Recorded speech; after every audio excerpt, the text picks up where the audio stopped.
parmi vous aujourd'hui. Je viens tous les ans chez Finance Innovation présenter l'étude annuelle qu'on fait sur l'InsurTech et l'innovation dans l'assurance. En ces temps où beaucoup de gens se questionnent sur l'écosystème, sur est-ce que ça avance assez vite, est-ce que les choses vont bien. Ce que j'ai fait comme exercice en préparant mon intervention, c'est de reprendre l'étude qu'on avait faite en 2018. On était venus pour la première fois présenter ce sujet-là. À l'époque, il y avait 66 InsurTech en France. Il y avait 11 startups qui avaient levé plus de 3 millions. Wacom s'appelait encore la Parisienne Assurance. Alan avait 25 000 personnes protégées. Léo Kerr était encore en bêta fermée. Et il y a beaucoup de fondateurs de très belles pépites qui étaient encore en poste dans des grands groupes. Et à l'époque, on parlait joyeusement des premiers POC, des résultats des premiers POC en start-up et grands groupes. Et on se disait, tiens, c'est quoi tes résultats? Est-ce que ça a marché? Est-ce que ça n'a pas marché? À l'époque, chez Klein Blue, on était 3. Donc voilà l'état de l'écosystème en 2018.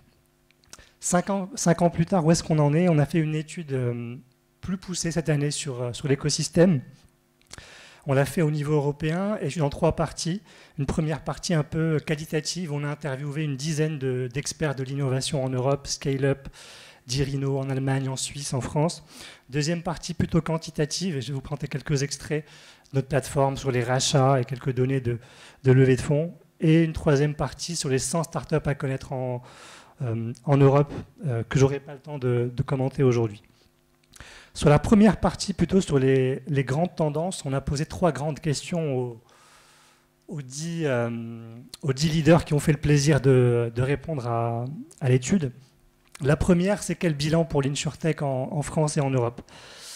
Alors, je pense comme vous, depuis 9 mois, à quasiment tous mes déjeuners, on me parle de Luco. Alors, qu'est-ce que tu en penses? Est-ce que c'est tout l'écosystème qui va pas bien? La réalité, c'est que des cas comme Luco et d'autres en Europe, il y a effectivement certaines InsurTech qui avaient un coût d'acquisition élevé, qui avaient des prix bas, qui avaient un mauvais S sur P. Et ça, il y en a quelques-unes. La réalité, c'est que beaucoup ont su quand même tirer leur épingle du jeu. Et beaucoup de néo-assureurs ont pu se développer avec des équipes très seniors, souvent des anciens de l'assurance ou des anciens entrepreneurs, la distribution via des partenaires, des coûts d'acquisition maîtrisés, du bon risque. On peut citer Achille et Oker en France. Ce qui est intéressant en Europe, c'est qu'il y a beaucoup de néo-assureurs lancés par des assureurs traditionnels. En Allemagne, les 2 plus gros sont lancés par des corporates, à savoir Friday, lancé par Baloise, et puis l'InsurTech Direct de Zurich. Deuxième tendance dont je voulais vous parler, c'est le côté assurance cyber.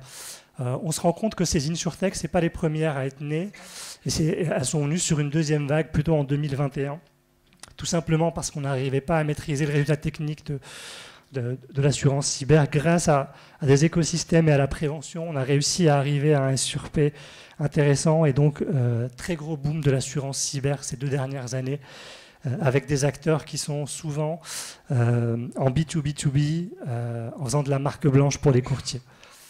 Et troisième grosse tendance sur les 15 qu'on a étudiées, c'est la montée en puissance des enablers. La conviction, elle est forte. Il y a toujours une capacité à faire qui est limitée. Il y avait déjà un momentum depuis 2 ans sur l'IA, et qui a été relancé avec les cas d'usage sur l'IA générative, où beaucoup de champions se sont adaptés très très fortement. Notre conviction sur les boîtes qui intègrent l'IA générative, c'est que les cas d'usage ne sont pas nouveaux. Donc il y a beaucoup d'échecs de POC de 2017-2018 qui maintenant vont être réactivés avec une technologie qui est plus à la pointe et qui a avec plus de chances de succès. Deuxième question, c'était par rapport à la transformation des assureurs. Ce que nous ont dit quasiment tous les acteurs qu'on a interrogés, c'est on est très occupé par la transfo digitale, on a des programmes multi-annuels qui nous prennent beaucoup de temps et qui mobilisent beaucoup de ressources. Ça nous laisse de la capacité pour faire des choses, mais tout le monde nous a dit à peu près ça. Par rapport à la collaboration avec les InsurTech, 2 chiffres sur les meilleurs acteurs du marché.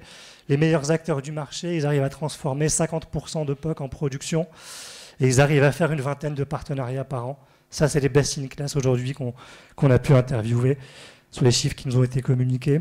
Des nouveaux standards de l'UX et de l'UI. Ça fait longtemps qu'on en parle. Il y a 3 ans, des insurtech pouvaient réussir juste avec une belle UX. Aujourd'hui, les assureurs ont rattrapé le retard. Et quand on voit le top 10 des boîtes en UX, UI, il y a aussi bien des néo-assureurs que les assureurs. Et troisième tendance qui est née ces derniers mois, c'est le sujet M&A. On a vu beaucoup de M&A en FinTech, en Allemagne, en Suisse, pas encore en France de M&A significatif sur l'insurtech, mais tous nos clients se posent la question aujourd'hui de est-ce que je rachète des boîtes pour du portefeuille client, pour de la techno? Et je pense que c'est le sujet qui est sur beaucoup de lèvres aujourd'hui. Et enfin, dernière question qu'on leur a posée, c'est l'assurance en 2030. 3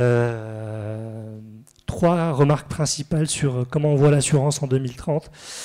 Je pense que la révolution de l'IA générative, c'est une conviction partagée qui va transformer durablement l'assurance. Aujourd'hui, on explore beaucoup de cas d'usage sur l'efficacité opérationnelle.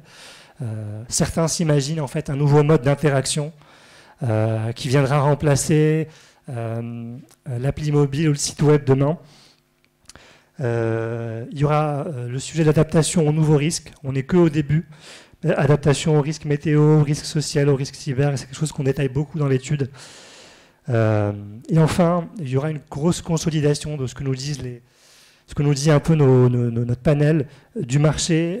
Des acteurs historiques vont disparaître parce qu'ils ne sont pas adaptés assez vite à la technologie. Des startups vont disparaître parce qu'elles n'ont plus assez de points différenciants, elles n'ont pas saisi le virage technologique assez vite. Et donc, grosse consolidation qu'on voit à l'horizon 2030. Il me reste quelques minutes pour vous partager quelques chiffres clés sur l'écosystème InsurTech qu'on a tiré un peu de la plateforme, et ça va beaucoup intéresser les nombreux entrepreneurs que je vois sur scène. Quand on voit un peu le sujet des financements, on voit que sur l'InsurTech en Europe, sur les 6 dernières années, le Royaume-Uni vient 1 euro sur 2 qui est levé au Royaume-Uni. Ensuite, c'est la région d'Ar et ensuite la France. Sur les opérations de financement, c'est encore le Royaume-Uni qui est en tête, suivi par la France. On a des tailles d'opérations plus petites. Et enfin, la région d'Ar, des spécificités marché très différentes. Sur le Royaume-Uni, on a beaucoup de pure players, beaucoup d'insurtech en B2C, avec beaucoup de grosses levées de fonds. Sur la France, on a un équilibre entre les pure players et les enablers on a des belles réussites aussi bien côté enabler que côté pure player. Et sur la région d'Ar, c'est aussi beaucoup de pure players. Et on a un gros acteur qui est WeFox qui vient à chaque fois rafler 30-40% des levées de fonds qui sont réalisées en région d'Ar. Sur la dynamique de levée de fonds, on voit qu'il y a une baisse sur 2023 qui n'est pas propre à l'InsurTech. Les levées de fonds ont diminué de 50% en Europe en général, en InsurTech de la même manière. Donc, pas d'inquiétude selon moi, mais il y a aussi beaucoup d'insurtech qui sont rentables ou qui ont beaucoup levé en 2021, et d'où le fait qu'il n'y ait pas eu de levée de fonds, moins de levée de fonds en 2023. Grosse dynamique sur les rachats, qui rachètent aujourd'hui des insurtech, beaucoup de corporates hors assurance, des assureurs, des startups et enfin des fonds d'investissement. Et je conclus sur cette dernière slide. Pour illustrer un peu mes propos, on voit côté européen, on commence à avoir des gros rachats, avec des rachats à plus de 100 millions d'euros. Munich Re, Affinity, Allianz, Simple-Assurance sont les plus significatifs. En France, on a encore des rachats plutôt autour de 10 millions d'euros, de tickets de moyens, 8 millions exactement. Mais beaucoup d'acteurs s'interrogent. On n'a pas encore trouvé la martingale sur les valos. Et encore une fois, on voit qu'en Europe, il y a des rachats significatifs. On voit que nos amis banquiers ont fait des opérations très significatives sur la FinTech entre 2017 et 2020. Mais c'est pour nous un sujet d'importance aujourd'hui chez les assureurs. Voilà. On est venu assez nombreux aujourd'hui de Klein Blue pour parler de ce sujet. On pourrait parler très longuement des insurtech clés en France et en Europe, et au plaisir de poursuivre du coup la discussion aujourd'hui avec l'ensemble de l'équipe qui est sur un stand dédié Klein Blue toute la journée. Merci beaucoup.